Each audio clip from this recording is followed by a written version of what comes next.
नमस्ते दोस्तों, स्वागत है आप सबका हमारे चैनल में। हाजिर मैं फिर से एक नई कहानी के साथ। कहानी सपने। वंदना और विवेक अपनी शादीशुदा ज़िंदगी में बहुत खुश थे। 2 बच्चे, एक बेटा और एक बेटी से भरा पूरा परिवार था। पैसा थोड़ा कम था, जिसके लिए पति पत्नी दोनों मेहनत करते थे। पति घर के बाहर और पत्नी घर में। बस जैसे तैसे हो जाता था घर का खर्च पूरा। बच्चों को अच्छा भविष्य देने के लिए दोनों ही प्रयत्नरत थे। इन सब के बीच वंदना को घूमने फिरने का बड़ा शौक था। उसका बड़ा मन करता था कि वो कहीं बाहर घूमने जाए। अपने देश में इतनी अच्छी अच्छी जगह है घूमने को, वो सब देखे।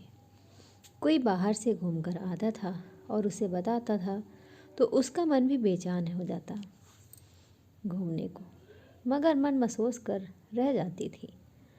पति से कभी कहती कहीं चलने को तो बोलते चलेंगे, बच्चे पढ़ लिख जाएं, उनकी नौकरी लग जाए, फिर अपन एक गाड़ी खरीदेंगे और हम दोनों खूब घूमेंगे। यही सुनते सुनते समय बीत गया और बच्चे भी बड़े हो गए, पढ़ लिख कर नौकरी करने लगे। फिर बच्चों की शादी करने की जिम्मेदारी सिर पर आ गई। चलो शादी ब्याह भी हो गया और धीरे धीरे घर की स्थिति भी ठीक हो गई। घर में गाड़ी भी आ गई तो पति देव को घुटने की प्रॉब्लम आ गई। घुटने की तकलीफ़ की वजह से उनका धीरे धीरे चलना फिरना भी मुश्किल हो गया।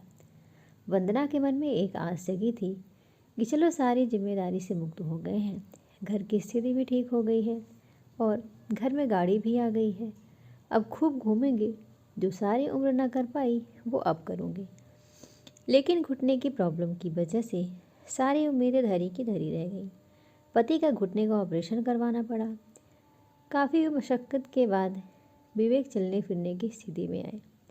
सब अपने काम में व्यस्त हो गए। विवेक भी रिटायर हो गए थे।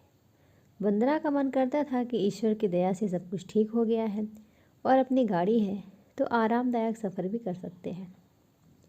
लेकिन ये क्या, रिटायरमेंट के बाद पति द्वारा किए गए वादे सब धरे के धरे रह गए।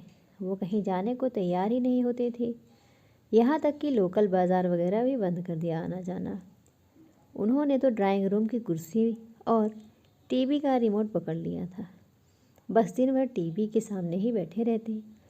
वंदना अगर कहती कि कहीं चलते हैं तो अब तो सब कुछ ठीक है, कोई परेशानी नहीं है, तो विवेक बोलते अरे यार आप कहीं नहीं जाना, आराम से घर पे रहो।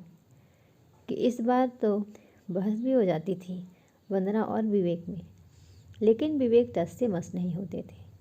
आखिर वंदना के सपनों पर पानी फिर गया और सारे घूमने के प्लान पर झाड़ू फिर गया। वंदना सोचने लगी कब से इंतज़ार कर रही थी इस दिन का। दोस्तों, कहानी आपको कैसी लगी ज़रूर बताइएगा। लाइक करिएगा, चैनल पर नए हैं तो चैनल को सब्सक्राइब करिएगा। धन्यवाद।